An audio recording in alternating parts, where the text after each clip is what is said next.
दोस्तों नमस्कार, मेरा नाम शिवम, आप सब लोग देख रहे हैं ऑनलाइन न्यूज़ इंडिया। हमारे साथ चंद्रशेखर आज़ाद जी हैं और आज किसान आंदोलन में गाजीपुर बॉर्डर पे आए हैं। जैसा कि आप सब लोग को पता होगा, कल राकेश टिकैत जी के द्वारा एक भावुक आह्वान किया गया था, जिसके बाद यहाँ पे लोगों का समर्थन में तांते लग गए। कल रात से ही लोग यहाँ पे आना शुरू हो गए और अभी तक लगातार लोग आ रहे हैं। अभी चंद्रशेखर आज़ाद जी यहाँ पे पहुँचे हैं। क्या कहना चाहेंगे, पूरी चीज़ें कैसे देख रहे हैं? ऑनलाइन इंडिया के एक बहुत अच्छे सज्जन हैं पत्रकार धर्मेंद्र जी, बिल्कुल, और बड़ी अच्छी कवरेज करते हैं, सच्चाई की कवरेज करते हैं। इसलिए मुझे ऑनलाइन इंडिया से बात करने में मैं आनंदित हूँ। धन्यवाद। बाकी कल जो हुआ वो लोकतंत्र में जो है नहीं होना चाहिए। उसको मैं उस पर कितना खेद प्रकट करूं कम है। ये सारी चीजें तो ब्लैक डे में इसलिए नहीं कह सकता क्योंकि काला बहुत सुंदर रंग होता है। देखो मैं काला ही पहने बैठा हूं और सब लोग मोस्टली आप देखो काले रंग, सब लोगों ने जो है काला रंग पहना। और हमारे बालों के रंग भी जब हम सफेद हो जाते हैं तो हम बुरा मानते हैं, जब तक काले रहते हैं तो हम अपने आप को जवान मानते हैं। समझ रहे? कल मैं तो वेस्ट से आता हूँ। चौधरी राकेश टिकैत मेरे बड़े भाई हैं। हम पश्चिम के जो लोग हैं ना, हम स्वाभिमानी लोग हैं, अपनी लड़ाई को लड़ते हैं। कल उनकी आंखों के आंसू इस बात का सबूत देते हैं कि सरकार ने तानाशाही की इंतहा जो है, और सरकार ने ये भी बताया होगा कि अब हम करने क्या वाले हैं। तो एक नेता के लिए जो लोग उनके भरोसे बैठे हैं उनको छोड़ना बहुत मुश्किल होता है। और कल वही हुआ। उनकी आंख के आंसू सबूत दे रहे थे कि उनके जाने के बाद यहाँ बहुत कुछ होता। आप देख निडर लोग जान की परवाह करते हैं, किसान तो नहीं कर रहा, किसान तो देश की परवाह कर रहा है। तो कल उन्होंने ये साबित किया कि मैं यहाँ से नहीं जाऊँगा, मैं आत्महत्या कर लूँगा, फांसी लगा लूँगा, मर जाऊँगा, गोली खा लूँगा, लेकिन नहीं जाऊँगा। और आज जो लोग यहाँ खड़े हैं वो इस बात का सबूत है कि उनकी अपील का जो है वो असर है। जो लोग घर चले गए थे, जिनको ये लग रहा था कि भाई कुछ भी हो सकता है, आज उनको ये विश्वास हो गया कि नहीं, देश बड़ा होता है, अपने लोगों के साथ खड़ा होना होता है। ये कई सारे सवाल हैं मेरे, एक एक करके मैं बात करूँगा उस पर। जिस तरह से कल पुलिस द्वारा यहाँ पे फ्लैग मार्च किया गया और एक डर का माहौल बनाने की कोशिश की गई कि किसानों के अंदर डर का माहौल बना दिया जाए, वो वापस चले जाएं और जो कुछ थोड़े बहुत बच जाएं उनको बलपूर्वक से हटा दिया जाए। फिर राकेश टिकैत जी का आह्वान होता है, रात को ही बहुत सारे लोग आना शुरू हो जाते हैं और आज सुबह से पॉलिटिकल पार्टी के लोग भी आना शुरू हो जाते हैं। तो जैसा कि जयंत चौधरी जी आए, फिर उसके बाद मनीष सिसोदिया आते हैं, अलका लांबा आती हैं, तो राजनीतिक एंगल कहीं ना कहीं हो रहा है इसका।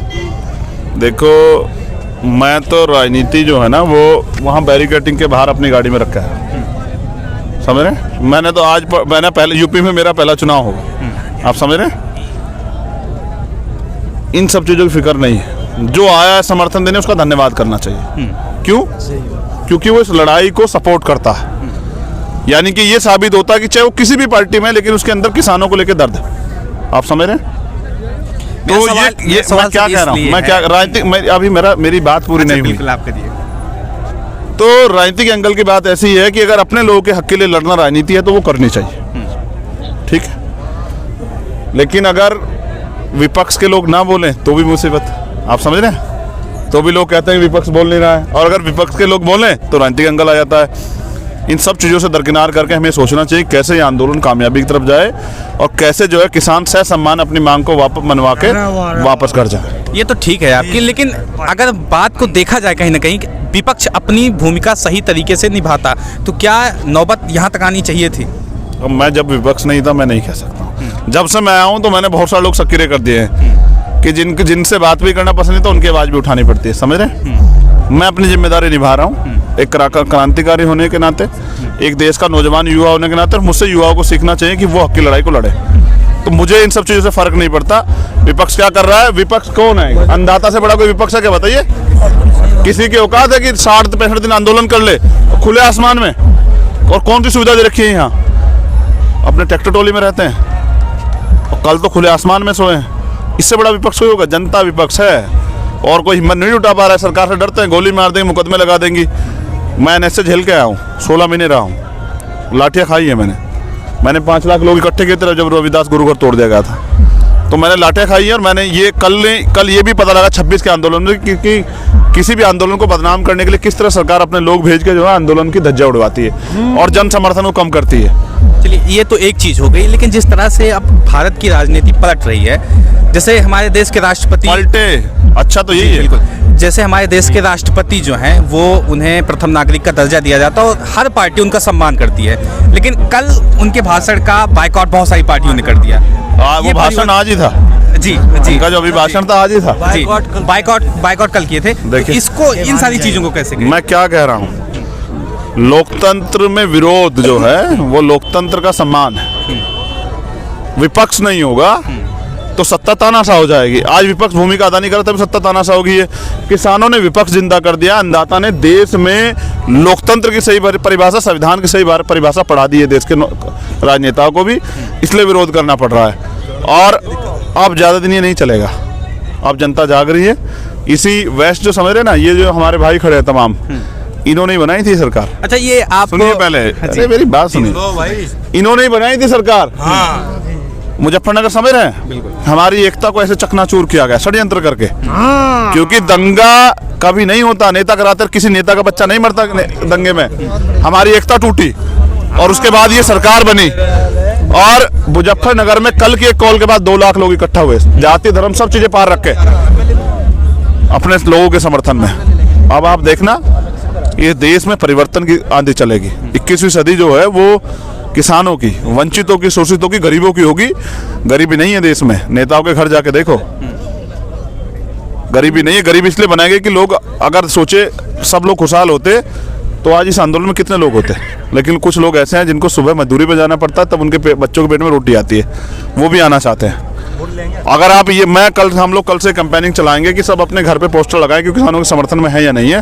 तो आप देखना, जितने घर है ना, 90% लोगों पे, बीजेपी के लोगों के घरों पे भी नहीं पोस्टर लगाएंगे, उनके बच्चे लगा देंगे, बीजेपी नेता ना भी चाहे तो। इसलिए जो है जन समर्थन आंदोलन तेजी से बढ़ रहा है, सरकार को अब झुकना पड़ेगा। देखिए, ये लड़ाई तो लड़ लिया जाएगा, आंदोलन की जो लड़ाई है इसे तो लड़ी जा सकती है, लेकिन इसके दूसरी तरफ एक जो और लड़ाई आके खड़ी हो गई है कि जैसे अभी कहा जा रहा था कि कल शाम को यहाँ पे बीजेपी के कुछ लोगों को इकट्ठा करके दमनकारी तरीके से किसानों को दबाने की कोशिश की जा रही है। तो ये लड़ाई कैसे लड़ेंगे आप? तो रिएक्शन नहीं, अरे आप नहीं जान पा रहे हैं। आप याद कीजिए, ऐसा तो हुआ है ना गुलाम भारत में, हुआ है, नहीं हुआ है, ऐसा ही हुआ। दमन जब कोई करता है ना, दमनकारी शक्तियां जब ताकतवर होती तो ऐसा ही करते हैं कि अपने ही लोगों को लड़ा के। अंग्रेज कैसे वो करते थे, डिवाइड एंड रूल। कल भी तो यही हुआ ना, कुछ लोगों ने कर दिया, वो अपने घर वालों से पूछे कि उनके घर वाले उनके समर्थन में है या नहीं है।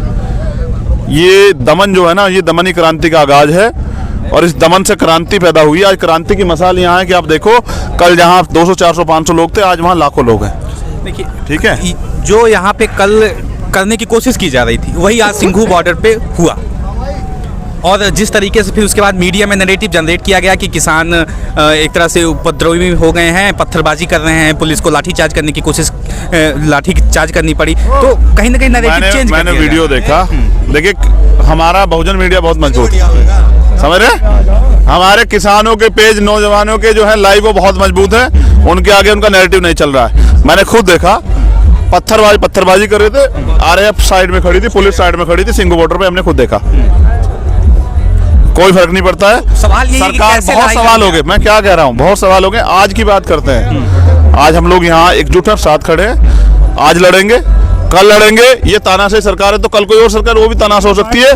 लोकतंत्र को जिंदा रखेंगे, ठीक है। और अपने आंदोलन को, जो लोकतंत्र की पहचान है, शांतिपूर्वक आंदोलन जो है वो, जो 26 में चला था ऐसे ही चलेगा, आगे भी चलेगा। सरकार बदनाम करने का प्रयास करे, सरकार गोली चलाने का प्रयास करे, हम लोग जो है गोली खाने के लिए तैयार हैं, लेकिन किसान जो है यहाँ से अपना हक लेके ही वापस जाएगा। धन्यवाद। इस खबर को अभी लाइक करें, शेयर करें, अभी चैनल को सब्सक्राइब करें और घंटी जरूर दबाएं।